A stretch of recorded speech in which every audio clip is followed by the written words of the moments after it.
that you recommend, some other things people can do to improve the quality of their sleep? Yeah, I think one of the first things actually that's really important is tracking it.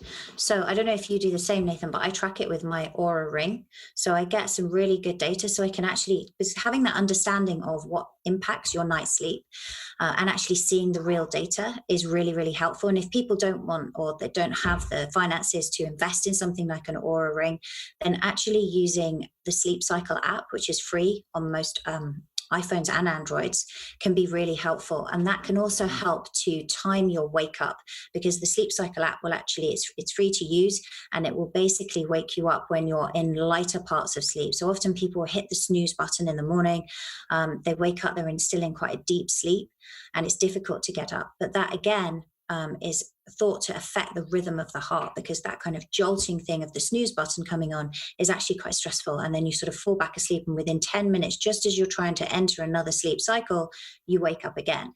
So I would say the first thing is tracking your sleep so that you get an understanding of what affects it, and then doing the things that you were talking about there in terms of the blue light blocking glasses, blacking out blinds in the room. Wearing a sleep mask if you're traveling can also be really helpful.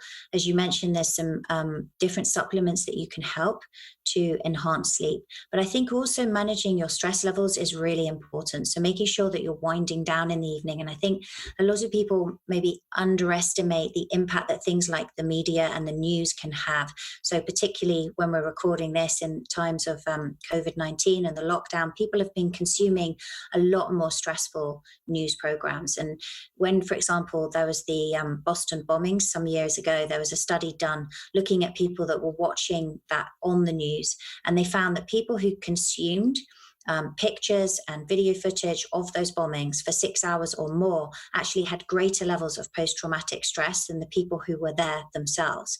And so making sure that you're doing things that are much more relaxing, like breath work, meditation, reading, being a bit more mindful, can actually help set you up for a good night's sleep.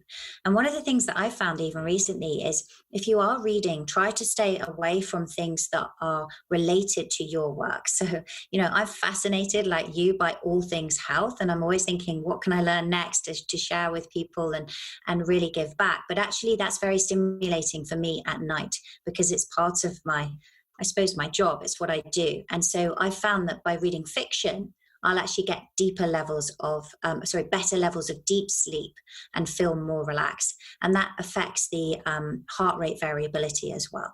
So that for people that aren't familiar with heart rate variability, this is the difference in time between the heartbeats. It's not linear. It doesn't beat at the same rate. And if we see a greater difference in the variation between that time, then that implies that that person is more relaxed. They're parasympathetically more engaged. And again, that's something that the Aura Ring can show you.